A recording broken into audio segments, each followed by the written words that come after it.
Good afternoon, everyone, and I'm delighted to welcome you to this webinar. And to introduce myself, I am James Brown, and I'm responsible for managing Compeer's team of analysts. And so on a day-to-day basis, I'm heavily involved in the benchmarking data and any research pieces that we conduct within the wealth industry. So I'll therefore kick off the presentations with a run through of some of the latest trends we've seen, particularly on IT expenditure, as well as sharing some review of the client. I'll then be followed by our sponsors, who I'd like to thank today for their support in the running of this webinar. So we have Whatley from Crealogix, who will share his views on engaging with clients during the lockdown. And then we have Jamie Keane from aixigo, who will outline how to utilize technology to deliver better digital advice. And our final presentation comes from Dr. Nicola Millard from BT, who's going to share the latest customer experience trends from their global survey, which is covering topics such as AI and automation. And then to finish, we have an open Q&A session, and you should see a small Q&A icon at the bottom of your page. So please feel free to use this icon and pose any questions throughout the webinar. We'll answer them all at the end, and I'll look to get as many of them answered as possible. So I'll get kick-started with my presentation, where you can see the first slide on the screen currently. So at the chart at the top here is showing total IT costs, and that's for all firms, being the blue bars. And then if we're just to focus on the wealth managers, so by stripping out the execution owner stockbrokers, we've got the values in the red bars. And by total IT costs, I mean the combination of IT staff costs, information services costs, such as your Bloomberg costs, any other IT non-staff costs, such as systems and hardware, and then we've got any outsourced costs or group transfer charges directly relating to IT services. And here we see that for both groups, the costs have been steadily rising between 2014 and 2018. And based on the data we have so far, the projection is that this is going to continue to rise when we publish the 2019 figures. And based on these trends, we can confidently say that by 2025, it is very likely the wealth management industry will be spending in excess of £1 billion on IT and other digital services. But what's been driving these costs up? Well, in some cases, firms have upgraded their systems and are looking to be market leaders in the digital space. However, for many of them, they remain burdened by legacy systems, which cause cost rises when they're having to maintain them, especially in periods of strong growth in clients and asset values, like we've seen over the period. And if we could just return to the previous slide, please. And so to see if these investments have resulted in efficiency gains, I've used the ratio of IT costs as a percentage of revenue. And the good news is that there is a downward trend in the red line, and that's when reviewing just wealth managers, as their values have steadily reduced from 2015 onwards, falling from 10.8% to 10.2%. However, many would wish for a faster decline than this, and so it shows that there is certainly room for further improvement, and that will have a material impact on the bottom line for many of these firms. And this is more important than ever, given the current climate we're facing and the market conditions, where the majority of firms are witnessing a squeeze in revenues as AUM levels are under pressure. So let's move on to see how the IT expenditure varies based on firm size.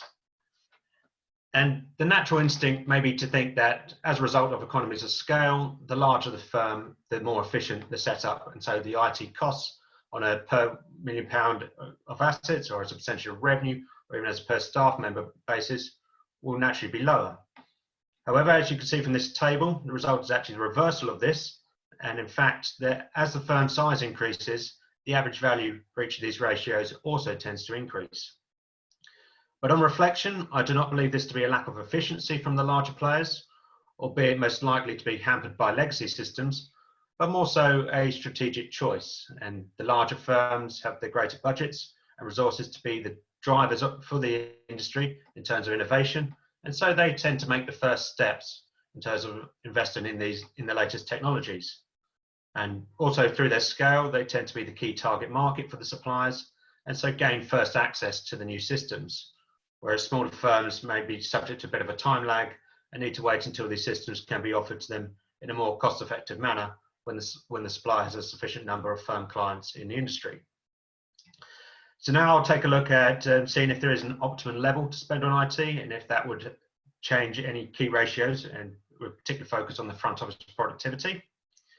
And so here I started to look at IT costs as a percentage of revenue and compared this to the volume of assets managed on a per front office professional basis, as well as the amount of revenue that these staff generate. And that's by way of managed investment services and any financial planning revenue. And you can see that there's very limited correlation. In each case, there is a slight peak in the curve at the close to the 10 to 11% mark, although this is likely to be a result of a handful of highly productive firms who happen to be in this bracket and are therefore driving up the curve at this point. And for example, there remains a large group of firms with actually relatively unproductive front office teams who are also spending this percentage of revenue on IT. But the key thing to take from this chart is to see the sheer variation in expenditure on IT, where it ranges from as little as 3% of revenue to as much as 23%. And so it appears firms are also unaware of the best amount to spend on IT. But I didn't want to stop there, so I've moved on and I'll look at a different ratio. So the next slide, please. And here we have looking at IT costs on a IT cost per front office professional, and how that then translates against the assets and revenues per FOP as well. And I'm pleased to say that we started to see some positive correlation, which supports the theory that if you are able to spend more on IT and digital services, then it can or should have a positive impact on your front office productivity, allowing these individuals to take on more clients, build their asset base, and therefore generate more revenue on an ongoing basis. Now, to finish my presentation, I've got a couple more slides showing the results from research on 1,000 affluent and high net worth investors. And with this first one, we can see here the satisfaction levels relating to digital services. And on the left, we have the results from all 1,000 investors that we spoke to. And on the right, it focuses purely on those under the age of 40, who many believe to be the key source of demand for these digital services. And the first thing to note is the similarity between the two charts. And the satisfaction scores were good across all age bands. And so although the general consensus is that the next generation of clients are the most demanding in terms of digital services, in fact, it is actually better for firms to focus across all of their client base, as it seems digital services are having a similar impact, whatever the age. And my other take from these results is that although we have 75% of clients being satisfied, there are approximately 1 in 3 of these that stated that they are very satisfied. And so how do we convince the other 2 to raise their satisfaction score to the very satisfied bracket? And so to finish my presentation, I'll take a look at where improvements can be made, and that would naturally increase the satisfaction scores. We've got here client portals, mobile apps, client reports, and client onboarding, all of which can be influenced by digital services. And the value in the circles are the proportion of the 1,000 investors that cited significant or very significant improvements are required in each of these areas across the wealth and advice market. And in all cases, we've got between 1/4 and 1/3 that would place these among the areas that are essentially diminishing their satisfaction levels. And this is an improvement on previous years when the values are actually close to 35 or 40%. But with the values remaining high, firms still need to take note of this. And then in the text below each value, you can see the proportion of those investors who want significant improvements, who would then consider leaving if these improvements are not made throughout 2020. And these values range from between 44% and 61%, which actually implies that between 15 to 20% of all clients of wealth management firms are currently at risk of switching if the firms do not adapt these services and with the digital revolution to play its part.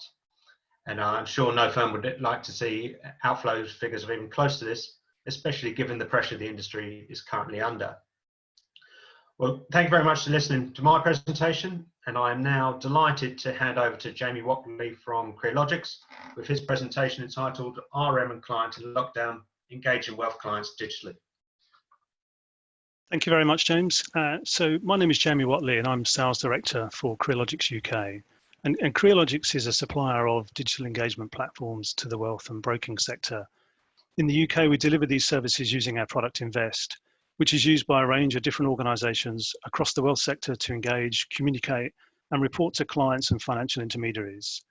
And so this afternoon, we wanted to use this short slot to highlight 3 different use cases of a digital engagement platform and show how in the future we see these platforms evolving.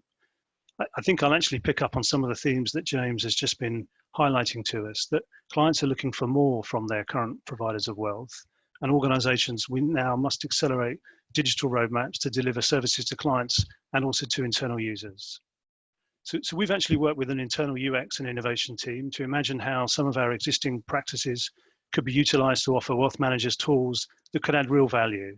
And so we've achieved this using a design innovation sprint. We've taken our existing product capability and extended it to produce some graphical representations to try to begin to visualize new ways in which wealth managers can interact with clients, and how in turn, internal users can also gain benefit from these features. And it's something that we use extensively within Crealogix to test drive innovation topics, to brainstorm new product features, and to share these in formats such as this webinar to encourage feedback and interaction. So the driver today is clearly the immediate crisis, the associated shift in the working practice, and the importance of communication and accurate, up-to-date information. However, it's our view that the themes and tools that we'll cover in the next few minutes, they're not only relevant and complementary to relationship management firms today, they should be considered mandatory as part of a robust and forward-thinking digital strategy. So if we move to the next slide, and we'll see our first illustration, and this looks at how a firm is better able to communicate with clients and how this communication should be integrated with the digital engagement platform.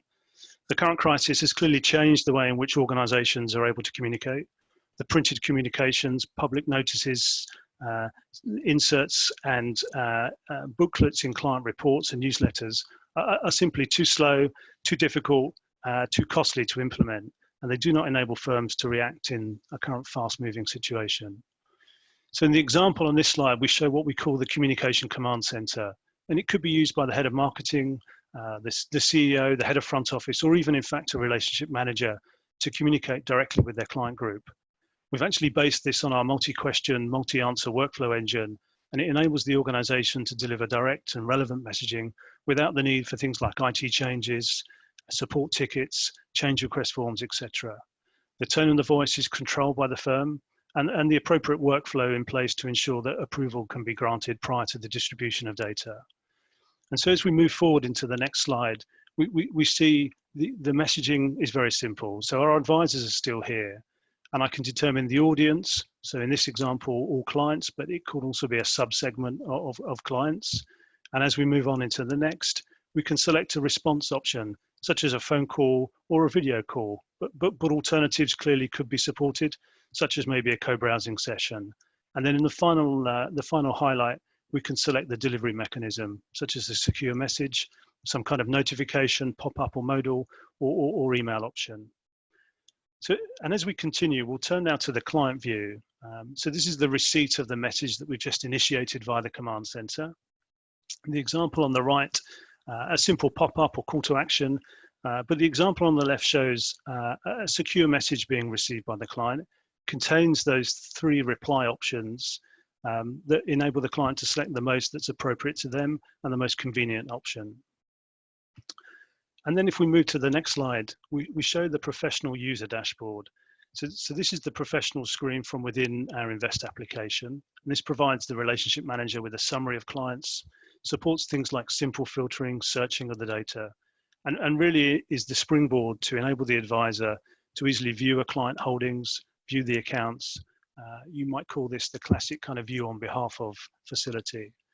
But here in the example, we're depicting the output from the previous communication.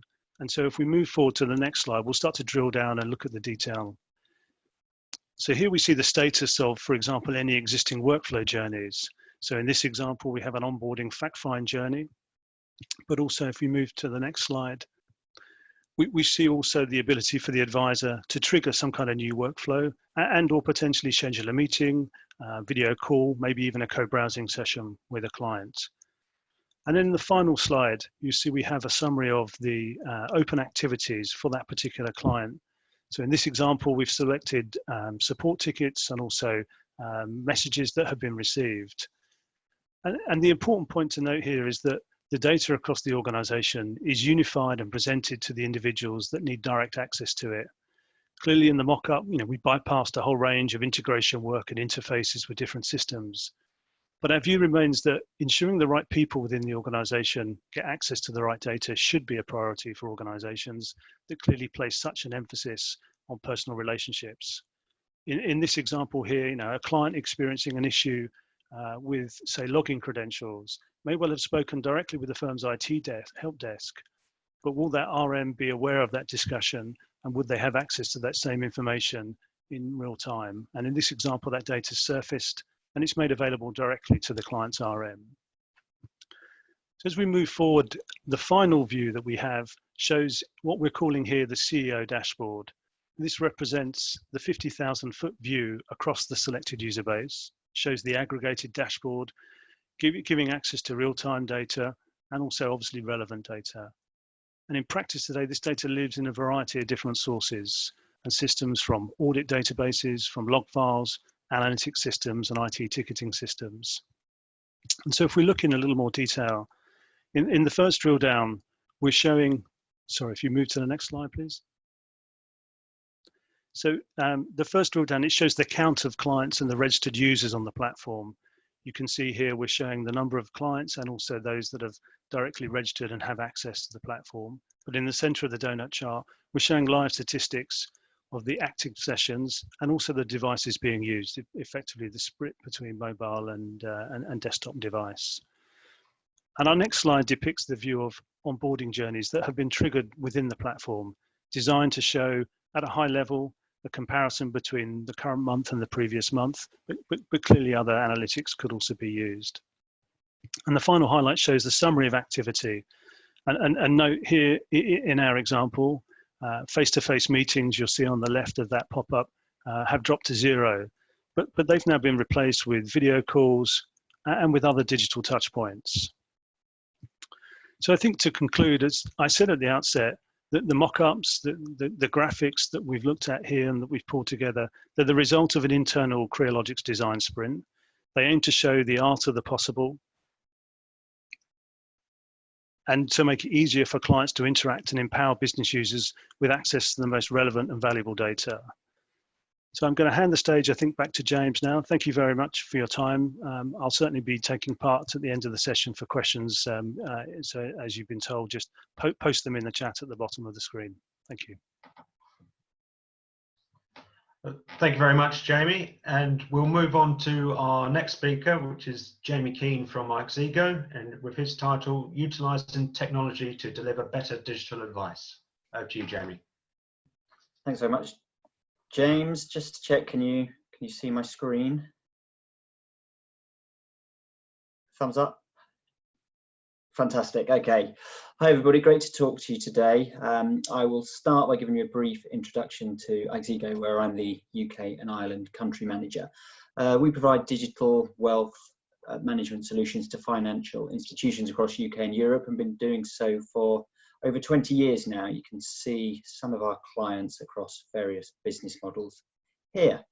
I'm actually going to start today by talking about things you already know, but then about how technology can help us all to benefit from that knowledge. Now, we've all seen this curve probably hundreds of times, and most of the wealth propositions that we're used to reflect this kind of smooth journey through life. But we know the reality is very different, and there are lots of potentially major ups and downs through our lives where we could benefit from more tailored advice. Yet so far, advisors are not really being given the right tools to anticipate this and proactively guide their customers accordingly. We also know that from around the age of 45, then approximately every 10 years or so, there's a spike in the number of people seeking advice. But the advice experience isn't really being modified to reflect how different generations want to be communicated with. We also know that there are more and more people who could potentially benefit from some form of advice, and actually we can profile and segment them much better than we've ever been able to before. And yet we still typically offer them the same solutions, i.e. a fund based primarily on their risk profile. And finally, touching on things James was mentioning about satisfaction, we know that customers are more willing and able to switch wealth managers than ever before. And with the right technology in place to understand when and why this could happen and proactively offer the appropriate solutions, this can be a fantastic opportunity. But without them, it can become a massive risk and the customers could be lost rather than attracted. So there's clearly a huge amount we need to consider. And the question is, can technology solve all of these problems and provide the best and most individualized advice to every customer, but still allow both the firm and the advisor to operate efficiently and profitably? The good news is we believe yes, absolutely, as long as we consider three things: digitization, digital product development, and hyper-personalization. So basically automating manual processes, creating products, so in this case investment products, that can provide an individualized customer experience, and then using data to provide personalized and more targeted products. Why do we need to start thinking about this in wealth management? Quite simply, because this is the digital experience people are used to in other areas of their digital life, so we need to start adapting to it too. So how can we do that? Well, if we come back to the idea of digital product development and the idea of portfolios based on risk profile. Now, these should absolutely be the backbone of a firm's investment proposition. They work really well. But what if an individual customer wants a bit of a sustainability element to a portfolio, or they've read lots about 5G, think it's the future and want to have exposure to telecom stocks in their portfolio? Or they've been reading about 5G, thinks it's going to bring the downfall of society, and for when that happens, they want to have plenty of exposure to gold. Or countless other reasons. There may be certain funds or stocks that they like or dislike and want to have the ability to incorporate that into their portfolios. So if you take these existing portfolios, add optional alternatives, you're able to create very personalized portfolios for every single customer. Now, it's worth stressing again, the existing portfolios that are being provided are very much at the heart of these new solutions, and indeed every alternative that is being provided is still selected by the same investments team, still approved by compliance to ensure that customers can only invest in what is suitable for them, and the portfolios very much still reflect the firm, its philosophy, its brand, etc. And of course, to make it work, you need the right technology to efficiently and quickly do the heavy lifting in the background. So what's this tech got to do? Well, it's got to work with the human functions, but automate everything that it makes sense to. It needs to be able to incorporate any elements of portfolio management, whether that's the building of the portfolios themselves or anything through to the ongoing monitoring, rebalancing, and so on. And we're not advocating ripping everything out and starting again here. These things need to be as simple as it's possible to make it to integrate. So it all needs to be built on existing architecture. And of course, it's got to be extremely quick, both from a latency and a throughput perspective, to ensure it's entirely fit for purpose. So doing this will ensure the firm's portfolio management is flexible and future-proof for any business model, and it will allow the firm to serve more customers, and it will even make it economically viable to offer these sorts of solutions to the mass retail sector. All of this will allow the advisor to refocus on the right services to the right customers, and all of this will hopefully lead to happier and more loyal customers. Now, if we move on to the other side and digitization, clearly if we're personalizing the portfolios in this way, we should be doing the same for the reporting. And taking it a step further, if we automate as much of this as it makes sense to and generate them in a much shorter time frame, again, the advisor can spend more time doing the right things, such as providing personalized input into the individual reports. This in turn will lead to better engaged, more trusting and loyal customers. So what does the technology need to do here? Well, it needs to eliminate all of the manual processes that it makes sense to. It's got to allow customers to get involved in the data entry to the extent that it makes sense for them to do so. And this is again where we can start the process of understanding customers beyond regulatory requirements and the information we need to allocate them to a portfolio. So things like their communication preferences, their investment preferences, their expectations in other areas of their digital life, so that we can start to better understand and serve them from day one, then build on that with machine learning and AI over time, so we can continue to refine and personalize the service.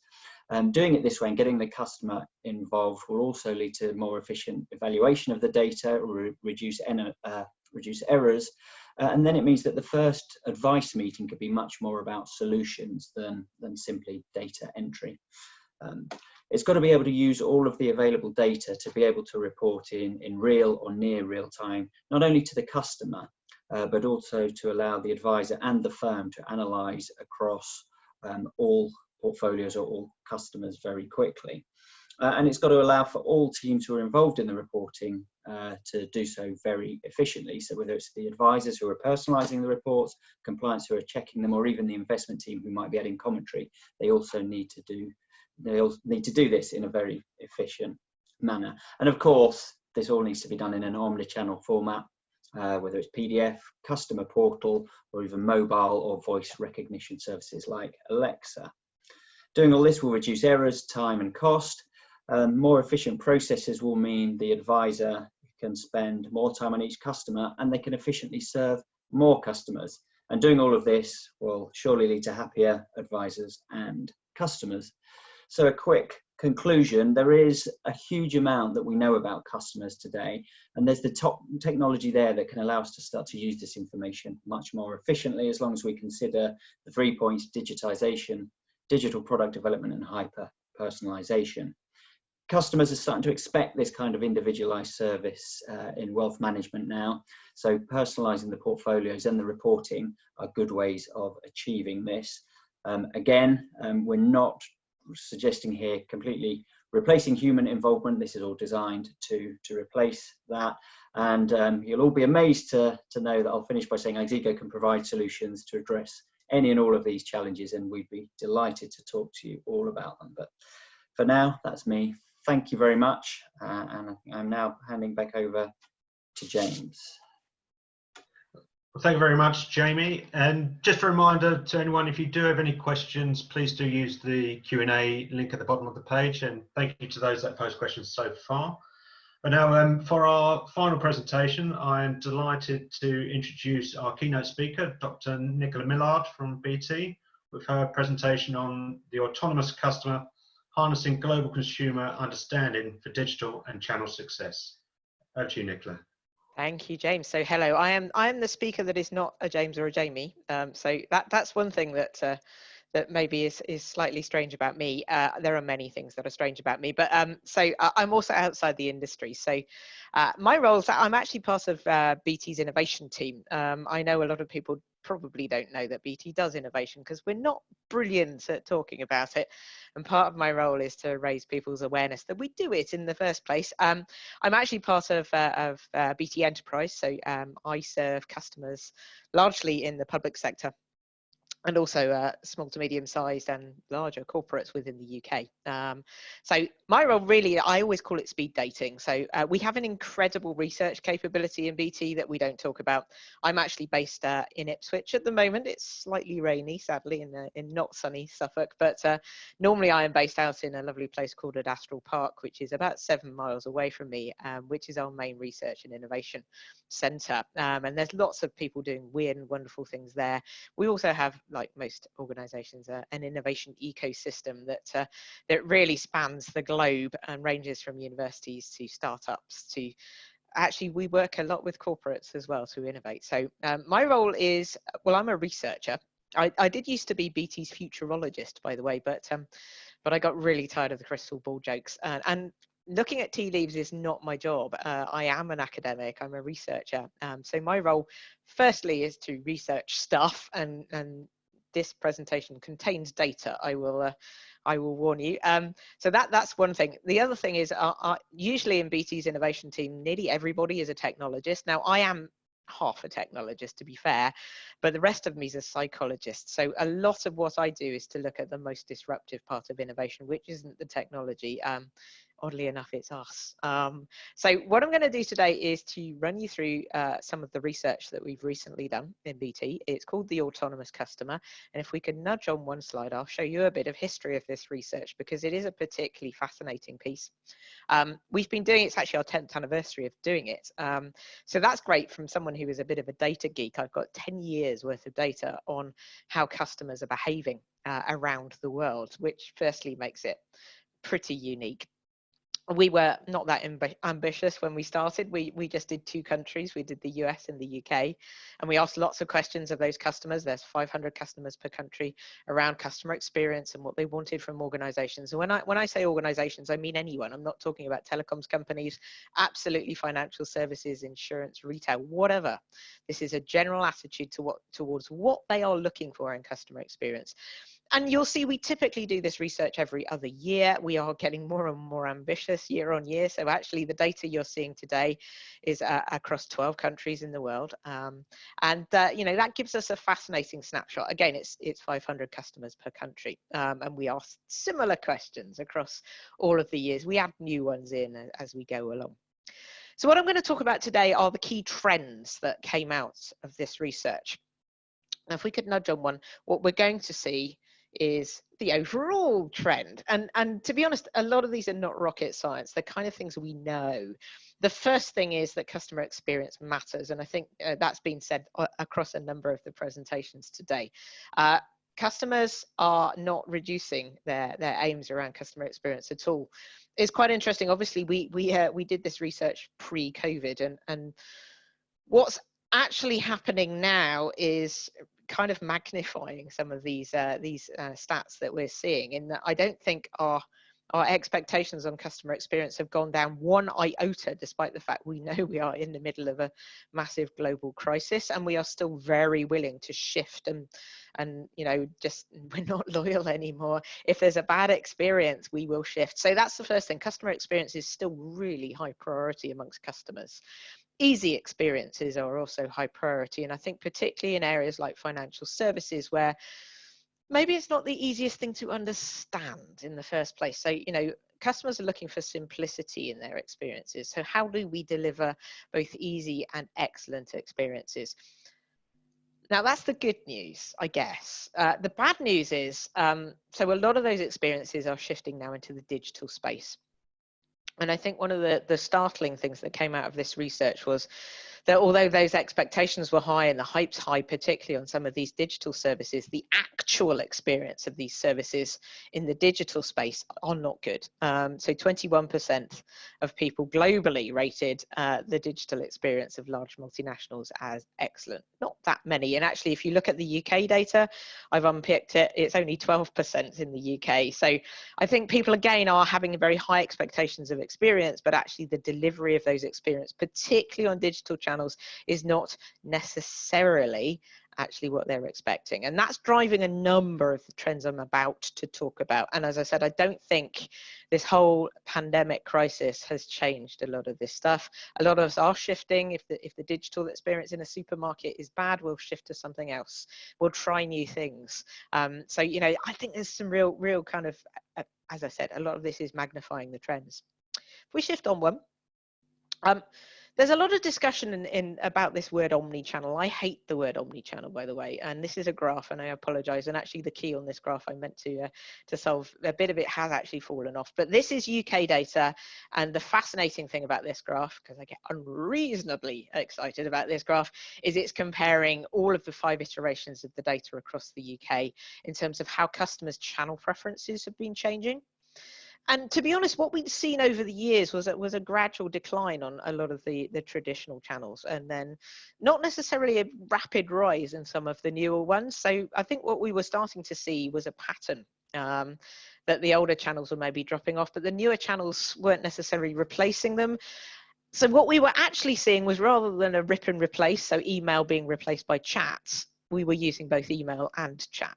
So I keep saying with omni-channel, it's a really interesting one, because a lot of business cases are, well, if we digitize it and push it into the digital space, well, we won't get phoned anymore. We won't have to do face-to-face anymore. And that's not necessarily the case. The shock stat, though, which we were not expecting, was the fact that the phone, which was previously on a decline, has suddenly gone woo upwards. And again, I think a lot of this is symptomatic of the fact that digital channels are failing. The other thing the phone is good at is it's good in a crisis. And again, talking to some of our, and we run contact centers around the world for all sorts of companies. And I was talking to our product line guy the other day, and he said that, you know, voice volumes have gone up and up and up over the past couple of weeks, because when people are in crisis, they often pick up the phone. So that's putting a lot of pressure on people. Obviously, face-to-face has gone down significantly, as was mentioned earlier, simply because we can't do it anymore. We are certainly seeing effects around chats and video I'll go on to in a minute, but that's obviously, case in point, we're doing this over video. So we know general usage of video has been going up. Has that translated into business use? I'll park that one. If we could nudge on to the next slide. I'll go on to the first trend, which I've already talked about, to be honest. The phone is growing. Now, this is kind of counterintuitive, and in particular, certainly was mentioned earlier, younger customers. So younger customers are not supposed to phone. They're supposed to be digital first. And to be honest, they are. They usually try the digital channels, but they are the first to get frustrated if they are not easy, if they are not good. So what we're actually finding when we unpick the data in terms of age is that millennials, the ones that aren't supposed to ring, are the ones that are picking up the phone. And that's largely because they are using it as an escalation point, particularly when we're looking at, you know, wealth and finance. One of the things that comes out quite strongly in the data is that younger people are not very confident about a lot of those things, which is why often they do seek advice. They do want to talk to somebody, and the phone is a good channel to do that. Now that's got, you know, I talk to typically call center clients, and that's got a massive effect on agents who are actually dealing with customers. So actually there's a rise in the knowledge requirement for those guys as well, because what we typically try and do in the digital space is the simple stuff. Now, obviously, if we fail, the simple stuff does come through, but typically, again, the phone picks up complexity.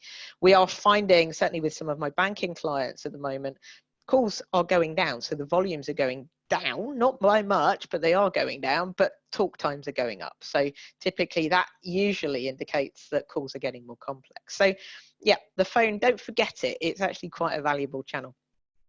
If we nudge on one.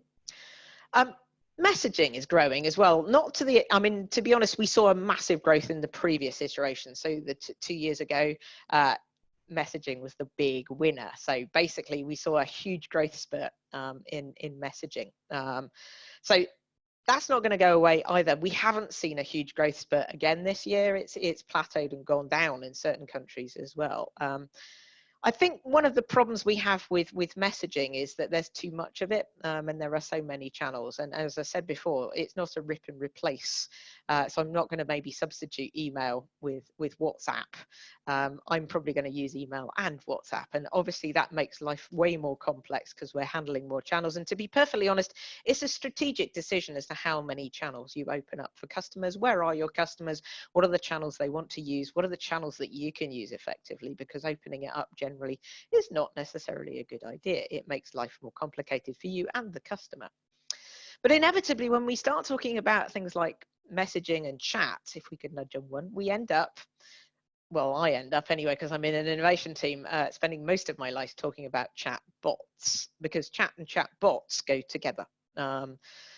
So chatbots simply are, I call them IVR for digital. So instead of going through the voice, press 1, press 2, effectively what we're trying to do is to triage customers using a chatbot to figure out, you know, what their problem is. Can we actually solve that problem without talking to a human being? Or, and the thing we learned about IVR, you know, over the years of doing it, is we then need to learn what the customer needs and then make sure that we steer the customer to the right person if a human does need to be involved. Now, the scary bit about bots is when we asked the question sort of 2 years ago, there was a very high expectation that bots were going to really improve the customer experience. So we had 73% of customers saying that, you know, they thought that it was going to transform customer experience for the better. I think most of us have now experienced bots, and to be honest, most of them are terrible. Now there are, don't get me wrong, there are some very, very good ones out there. My personal favorite actually is one of Lidl actually deployed a bot. I think it's still out there, called Margot. and Margot's a wine bot. And I don't drink wine, so I'm terrible at when in the days that you could go and see your friends, I used to really make mistakes with the wine. And Margot allows me to just chat and say, well, okay, we're having chicken tonight. What's the best wine? And obviously Lidl can then sell chicken, the right wine for chicken. Now that works really well because it's a very narrow, specific data set. And to be honest, narrow and specific is where chatbots work. The generalized ones don't. Now there are specialized ones that are looking at sort of targeted at financial services, so they understand the jargon, they have a specific database, but that link into the advisor as well, I think, is absolutely critical, because if you had a whole chat with a chatbot and then you have to start again with the human, you don't want that. So we've learned in the innovation space, don't separate the chatbot away from everything else, integrate it in with your people, with your steering. So that's bots. If we nudge on one, we're going to come to the next trend, which is about video. Ooh, I said I was going to mention it. Now, we are seeing huge growth on video at this precise moment in time. So in the C2C space, we are Zooming, we're FaceTiming, we're teaming, we are doing all sorts of things over video, whether that's at work or at home. Does that then translate to mass need for video communication? The evidence so far in the B2B space is no, but there are niches, and actually wealth management and financial services is one of the niches that is growing for video communication.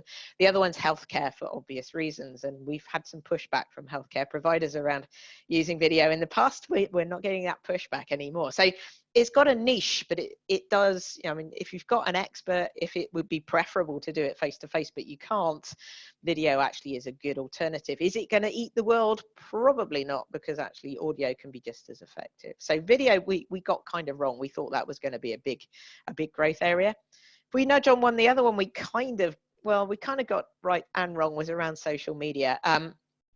It's very good as a sales tool and raising brand awareness. Is it good to have service conversations, and particularly conversations about finance? Really no, because it's in public. And I keep saying, firstly, the regulator does not like you having, sharing account details or intimate financial details in public. Inevitably, you end up sort of saying you can't do it here. Let's use another, whether that's the phone, whether that's chat. Let's use another channel. So I call it a channel shift channel. So we're not seeing the service interactions on social media going up, but for branding and sales, yeah, it's very good. So if we nudge on, number 4 is, well, again, particularly in wealth management, financial services, there is a big anxiety around my data. Is it secure? And there's always a bit of a clash here, because the more secure you make something, the less easy it is. We are seeing this perfect storm with things like biometrics, because firstly, biometrics have come down onto our devices. And secondly, it does make things easier. So I don't have to remember 300 different passwords. I can present a bit of my body to my phone or speak to it, and it uses biometrics to say that's Nicola. So we are seeing an uptake on that. To making it easy and secure. I'm not going to talk any more about that because I'm not the security specialist. There are loads of them in BT who will be very happy to talk to you about this. I'm going to nudge on one though, and leave you with a trend I think is a fascinating one, and it's moving from the sort of incoming demand to pushing demand out. And this is all about, well, firstly, personalization. So using data and AI to actually help you understand the customer. And the personalized experiences that we have at the moment with Amazon or Netflix, actually, we don't mind them doing that. So actually learn about me, personalize the experience. That's the first step. Second step is, once you know about me, how do I push out appropriate messages over the appropriate channel to tell people things that they need to know. So, whether contracts are ending or your bonds maturing, all of that kind of stuff. Actually, if you learn appropriate messaging, again, you can use AI very powerfully. We're working with a number of companies, for example, Contact Engine, to look at, how do we push those messages out, and maybe even respond back if the customer asks questions with a bot before, again, we steer it to an agent. And then finally, we can really kick the algorithms in and become predictive, but that can get creepy. So if you start to anticipate customers' needs before customers know they have that need, that's when we essentially start to get a little bit of trouble, because as soon as customers think things are creepy, they tend to withdraw the consent to use their data. And this is all about data. And with GDPR, we have every right to say, no, you're not having this anymore if I'm finding it creepy or not useful. And I think this, particularly as we get into the realm of Internet of Things, which I'm doing a lot of work on at the moment, it's really interesting, because I'm very unlikely to let those things share data unless there is some advantage to me. Hence, I call this a me economy. My data, I'm only going to share it if I get something back. And I think that's a really big one for the future. So those were the 5 trends that are coming out from our customer experience research. I hope you found them relevant. I hope you found them interesting. And I think that's it from me. So I'm going to hand back to James. Thank you very much, Nicola. We'll now move on to the Q&A part of this webinar. And the very first question, which I'll actually tackle myself, is how do non-staff IT costs compare to IT staff costs, and has this changed in the past 5 years? Now, what we see typically is across most departments in wealth management, it's normally about 60% staff cost related and 40% non-staff. But IT is actually the complete flip of that. So in the 2018 figures, I think it came out at 41% of those costs were staff related. And this has been steadily reducing over that period. And well, the way I see it going forward is I still think there's room for it to reduce even further, especially if we move into the digital era and embrace technology. The need for IT staff in particular, unless they maintain systems, will be less. And also, but it takes into account if more firms are going to be outsourcing their IT, then they, at the same point, to gain the benefits and sort of cost reductions, they also at the same time need to reduce their in-house IT staff levels. Again, I'll move on to the next question. And we've got, over the past few years, there's been a lot of discussion around the increased use of tech in the wealth management market, but to date, the take-up from firms has been surprisingly low. And do we think that this is necessity is the mother of invention, in that the current COVID situation will force both firms and customers down a more digital route? And if so, do you think this trend will continue when things get back to normal? And I think we best to answer would be the 2 Jamies, please. I'll have the first stab if that's all right with other Jamie. And yeah, it's interesting. So the firms that we've been talking to in the UK during the current situation broadly fall into 2 camps. So those that have had to suspend all new projects and try to focus on BAU, but those ones very quickly realise that they can't be caught out like this ever again. And the other camp is those who realise this means they need to speed up their digitisation projects, and really both roads ultimately lead to the same place, i.e. something needs to be done and quickly. So from aixigo's perspective, I think we're largely able to continue as normal, because a big focus of ours is rectifying advisor inefficiency. You know, so a lot of the firms we talk to, we still see everything is very manual, it's paper based, there's lots of physical interaction between different teams, and really to move the advice process forward, it has needed face-to-face time with customers, which clearly is impossible now. So what we're seeing, COVID has really emphasised the need to digitise and automate, so advisors and firms can continue to serve customers, albeit via new channels. And I desperately hope, not just with my aixigo hat on, but this is the start of a new world. People won't revert back to normal, because they've seen, as we all have, that things like Zoom can be used very, very efficiently. We don't need to do things face to face. And I get the real impression that firms will see this as an opportunity to speed up on the digitisation and automation of processes. Yeah, I think I'd echo that. I mean, if I look at Crealogix and the clients that we work with and new prospects that we've been talking to, I think that there's a realization that, you know, firms in the main have moved incredibly quickly to shift to effectively what's 100% digital, and you know, that's obviously been through necessity because of the current crisis. But I think that it kind of paves the way for the digital agenda within the organization now. You know, we're certainly seeing evidence within our client base and others that those advocates that have been campaigning for digital measures, for new initiatives, for new tools, for new services, the barriers to those that perhaps were there previously, I think have absolutely been lifted. And I think if there's an organisation that's currently looking at their own plans right now, considering, should we be implementing, more information for our clients, more tools, more services for our staff, then I think my view is that that's going to be an overwhelming yes, because these measures are not going to disappear particularly quickly. And I think there is a realization that there's genuine benefit in implementing those across the board. Thank you to both Jamies. Just a question for Nicola. Now, when we've spoken to a number of wealth management firms, we've found that quite a few of them are skeptical about taking on AI within their firms. Many saying that it's yet to be proven to work for a wealth management firm. Now, would you agree with that, or do you believe that the technology is now available? And if so, how do the AI suppliers get over this hurdle and get it in front of more wealth management firms? I mean, I mentioned earlier that there are specialist bots out there that are taking on, very specific, narrow topics. And as I said in the presentation, typically AI is stupid. It's not really artificial intelligence at all.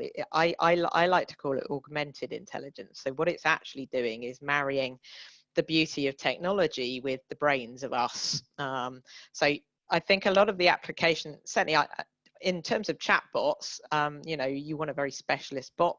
To be honest, it might just be matching people with a certain number of things in their portfolio that you don't necessarily need to have a conversation about. That does not necessarily remove the need for the wealth manager, because they still need to make some judgment calls. They need to talk to the client. Things like empathy is quite, even having a conversation, to be perfectly honest, is a very human trait. But the technology is getting way more sophisticated, but it doesn't work by magic. And a lot of these things stand and fall by the data that they have.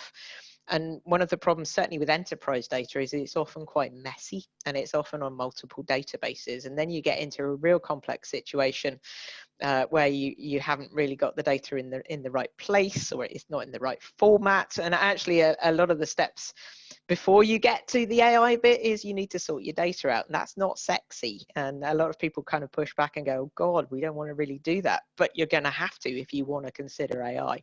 So I mean, I think that there's quite a lot around automation, not just AI, but how do we make things simpler for customers and also employees? How do we take away the dull bits for both the customer and the employee? How do we automate that? And then how do we actually add that augmented bit? So how do humans actually add the value? How do we make the human more productive doing the things that they're good at doing? So yeah, I think there is a path there. There are lots of questions to ask around, what do you want to do with AI? Does it enhance the customer experience or take away from it?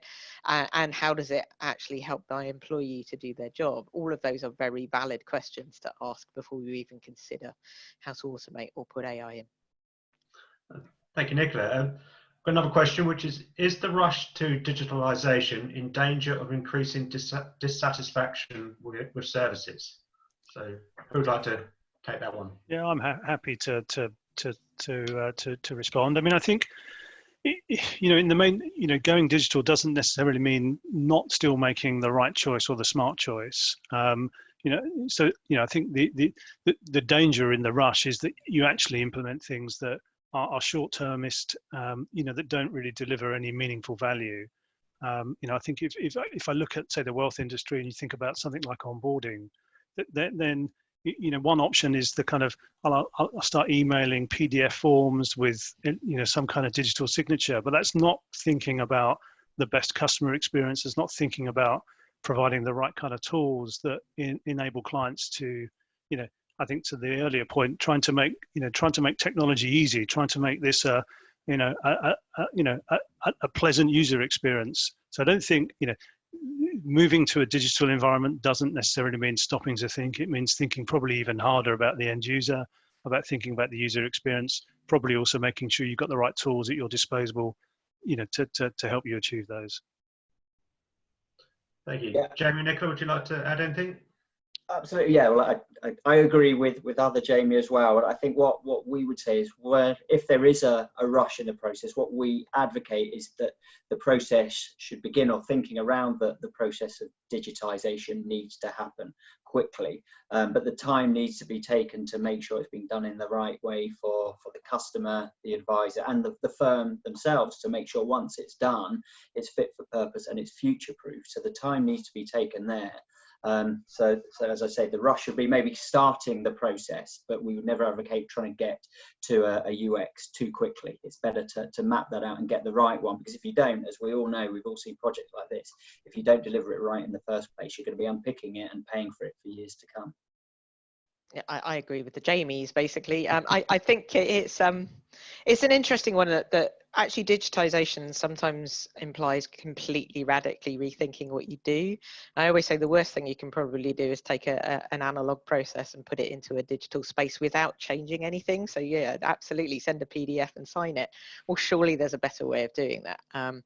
So I think, yeah, it is sometimes, I would say this because I'm in an innovation team, but I think this whole digitization trend, which is being currently rapidly accelerated, is sometimes just a good way of stepping back and saying, is this the best way to do it? And if it's not, how do we do it better for customers in terms of creating those frictionless, easy experiences? So I think it's an exciting time at the moment, because we are actually, I mean, who would know that we were all going to be working from home about 4 weeks ago? So things are moving very rapidly in terms of transformation at the moment. So it's a particularly interesting time.